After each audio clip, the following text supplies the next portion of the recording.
Hello everyone, welcome to स्वरूप classes PCMB.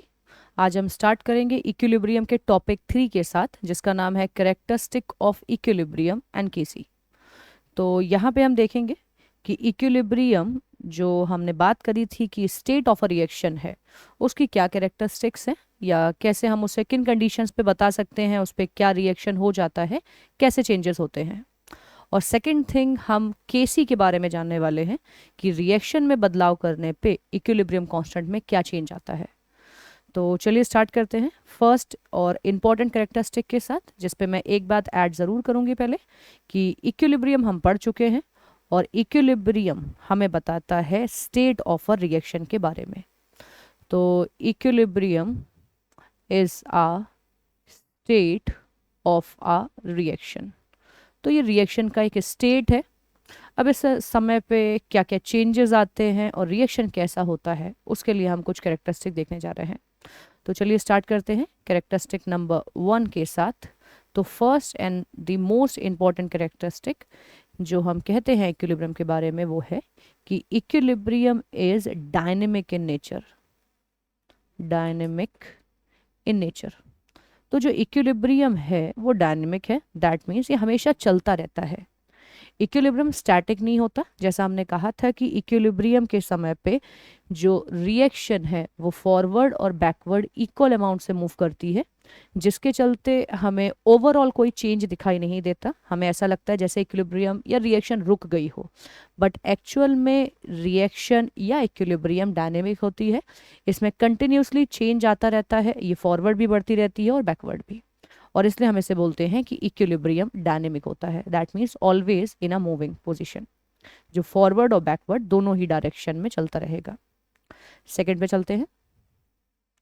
तो second characteristic जो एक इंपॉर्टेंट पॉइंट है इक्विलिब्रियम का, जब इक्विलिब्रियम अटेन हो जाती है तब concentration of reactant and concentration of product, जितने भी रिएक्टेंट हैं, जितने भी प्रोडक्ट हैं, इन सब का कंसंट्रेशन कांस्टेंट हो जाता है।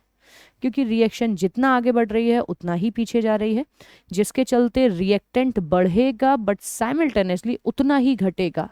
दैट मीन्स इक्विलिब्रियम पे रिएक्शन चलेगी पर ना रिएक्टेंट बढ़ेगा ना घटेगा। सेम फॉर प्रोडक्ट, ना प्रोडक्ट बढ़ेगा ना घटेगा।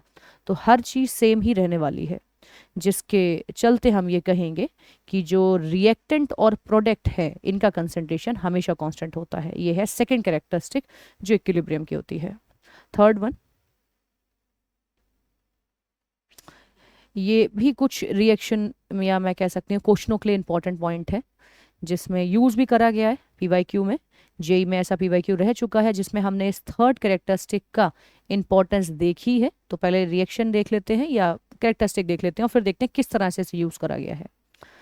तो कहना यह है, कहते हैं equilibrium can be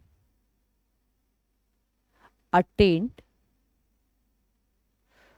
from both the direction. मतलब क्या है इसका?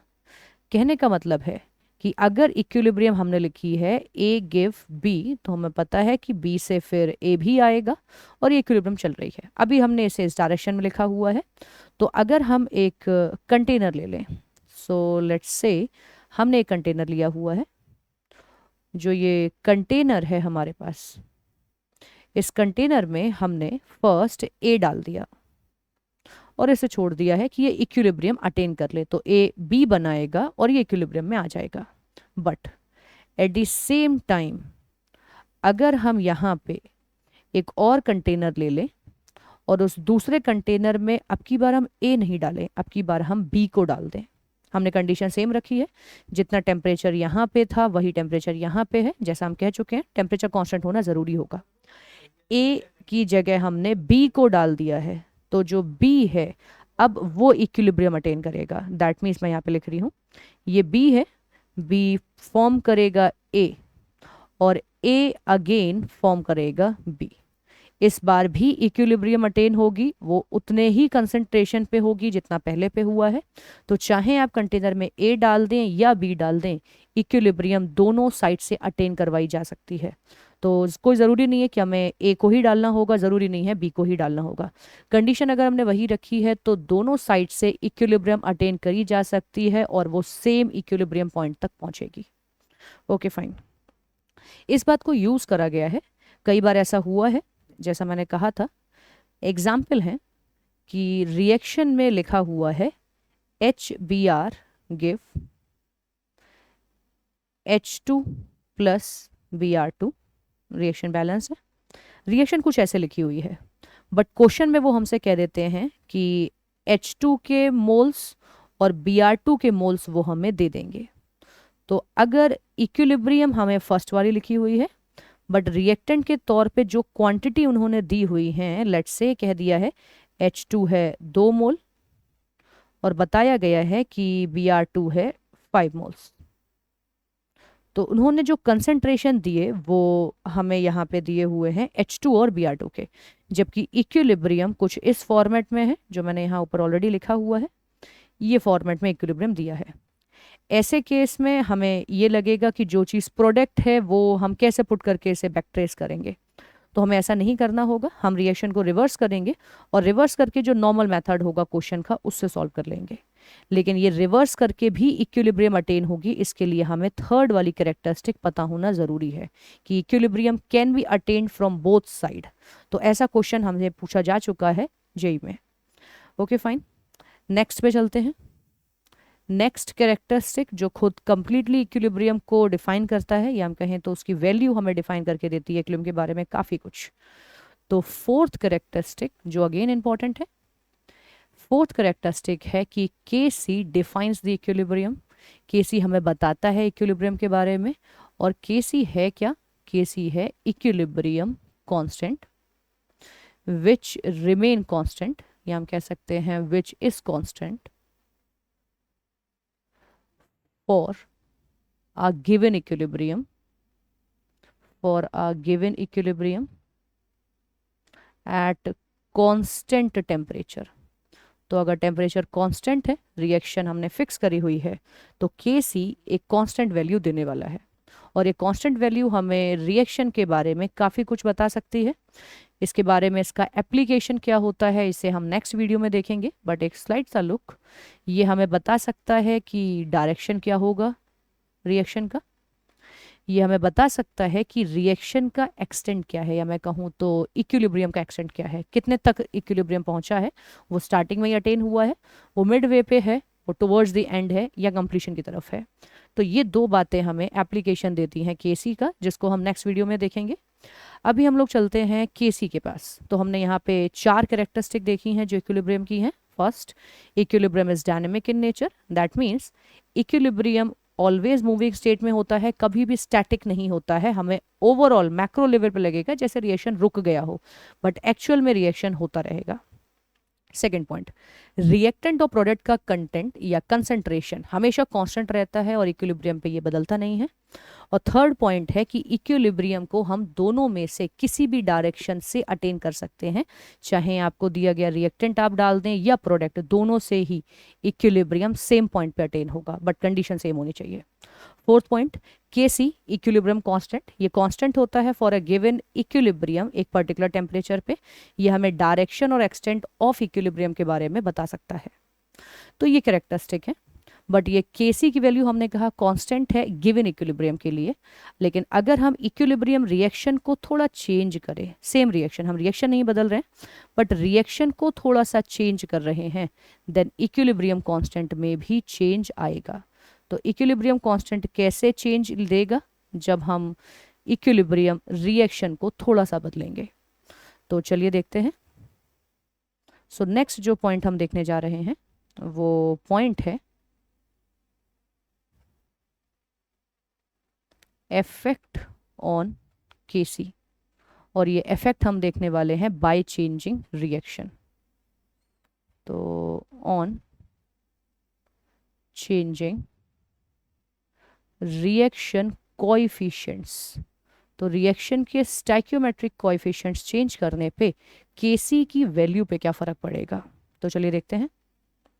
फर्स्ट,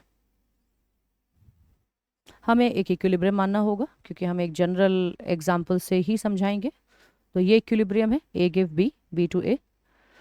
इसका इक्विलिब्रियम कांस्टेंट चलिए मान लेते हैं K1।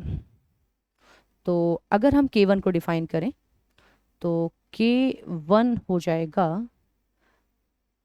फर्स्ट हमें प्रोडक्ट लिखना होता है, so concentration of B divided by concentration of A, ये हुई K1 की वैल्यू। अभी हम क्या करेंगे, हम रिएक्शन को रिवर्स करने जा रहे हैं और फिर देखेंगे कि इक्विलिब्रियम कांस्टेंट रिवर्स करने के बाद और अभी जो आ रहा है इसमें क्या चेंज है। तो जिसके लिए हम पता कर रहे हैं वो है रिवर्स रिएक्शन के लिए। तो रिएक्शन को रिवर्स करने पे क्या चेंज होगा, तो रिवर्स वही हम जस्ट इसको बैक डायरेक्शन से लिख लेंगे अब की बार। इसका जो नया इक्विलिब्रियम कांस्टेंट लिखा जाएगा K2 को हम लिख सकते हैं A कंसंट्रेशन जो अभी प्रोडक्ट की तरह वर्क कर रहा है और कंसंट्रेशन B। K1 हमने ऊपर लिखा हुआ है, K2 हमने यहाँ पे पुट करा हुआ है। तो अगर हम दोनों को ही देखें और इन्हें कंपेयर करें कि ये क्या रिलेट हो रहे हैं और हमें क्या वैल्यू दे रहे हैं, तो हम इन्हें रिलेट कर सकते हैं कुछ इस तरीके से। K1 is equal to 1 upon K2। That means जब भी रिएक्शन का रेसिप्रोकल, या हम कहें तो जब भी रिएक्शन रिवर्स करी जाएगी तो इक्विलिब्रियम कांस्टेंट का रेसिप्रोकल हो जाएगा। दैट मीन्स रिवर्स करने पे या रिवर्स रिएक्शन पे इक्विलिब्रियम कांस्टेंट का हो जाता है रेसिप्रोकल। सो ये एक कंक्लूजन हमने यहाँ पे लिया है, जो हम वैल्यू देख सकते हैं K1 और K2 एक दूसरे का रेसिप्रोकल है। तो ये हुआ रिवर्स रिएक्शन पे। सेकेंड पॉइंट, हम रिएक्शन में एक नंबर को मल्टीप्लाई करते हैं। तो हम एक रिएक्शन लेंगे जो हमने ऑलरेडी लिखी हुई है। अब उस रिएक्शन में मान लीजिए A नंबर से हमने मल्टीप्लाई करा है। तो अगर हम रिएक्शन में A नंबर से मल्टीप्लाई करते हैं तो रिएक्शन कुछ ऐसा दिखने वाला है। मुझे यहाँ पे भी A करना होगा, सो जस्ट अ मिनट। हमने रिएक्शन वही ली है, मैं चेंज नहीं कर रही हूँ। एजम्पशन वही है कि ये A टू B है जिसका कांस्टेंट K1 है। यहाँ पे हमने इसमें A का मल्टीप्लाई कर दिया है। तो चलिए देखते हैं इसका इक्विलिब्रियम कांस्टेंट क्या हो जाएगा। इसका जो इक्विलिब्रियम कांस्टेंट K1, थोड़ा सा चेंज लिखते हैं अब की बार, K3 ले लेते हैं। ये हो जाएगा B power A then A power A। Overall में लिखें तो ऐसे हम एक कंप्लीट टच दे सकते हैं, B upon A whole power A। हम वैल्यू पुट कर रहे हैं, आप चेक करिएगा। B upon A, concentration of B upon concentration of A हम लोग ने पीछे लिखा था K1।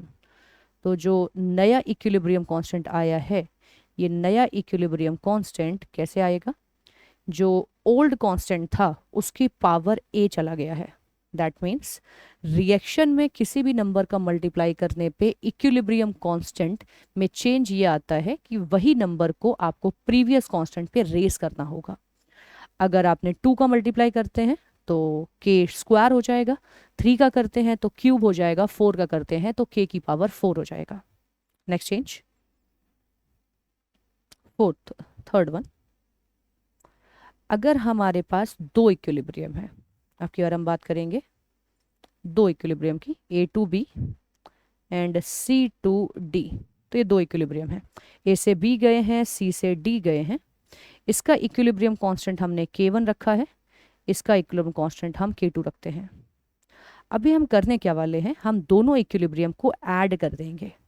तो on adding the equilibrium, left side left से ऐड होता है और राइट साइड राइट से ऐड होता है।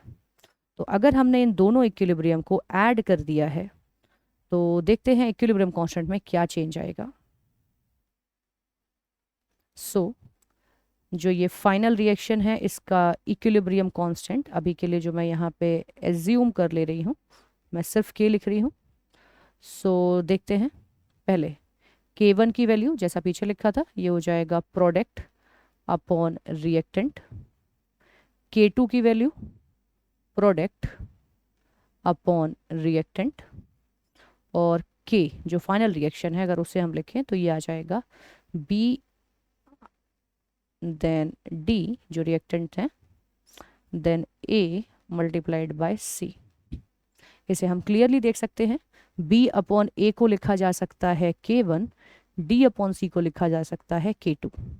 That means new equilibrium constant जो हम लोगों ने लिखा हुआ है, ये न्यू इक्विलिब्रियम कांस्टेंट बराबर हो जाएगा ओल्ड वाले कांस्टेंट के मल्टीप्लाई के।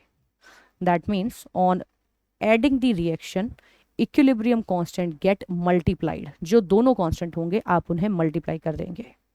एक लास्ट कंक्लूजन और है जो इसी पर रहता है। सो फोर्थ कंक्लूजन, मैं रिएक्शन यही प्रीवियस वाली लूंगी।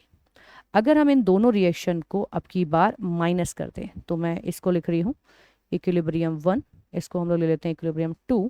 अब की बार हम दोनों को सब्सट्रैक्ट कर देंगे, 1 माइनस 2। रिएक्शन सब्सट्रैक्शन ले सकती हैं, डिवीजन के लिए कोई अलाउड नहीं है, कोई यहाँ पे बात नहीं कही जाती है। तो अगर हम इसे सब्सट्रैक्ट करें, तो मैं लिटरली सब्सट्रैक्शन के तौर पर लिख रही हूँ जिससे आपको समझ में आ जाए। बाकी हम कभी भी कोएफिशिएंट माइनस में नहीं रखते हैं, तो हम डी को इस साइड पे लिख लेंगे और सी को हमें अदर साइड पे भेजना होगा। तो ये बी हो जाएगा और अदर साइड पे हो जाएगा सी।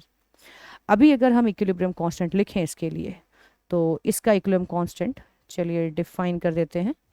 तो ये है रिएक्शन, इसका इक्विलिब्रियम कांस्टेंट मैं यहाँ पे कहूँगी के डैश। तो के डैश को अगर हम डिफाइन करें, तो के डैश की डेफिनेशन हो जाएगी, सो जस्ट अ मिनट,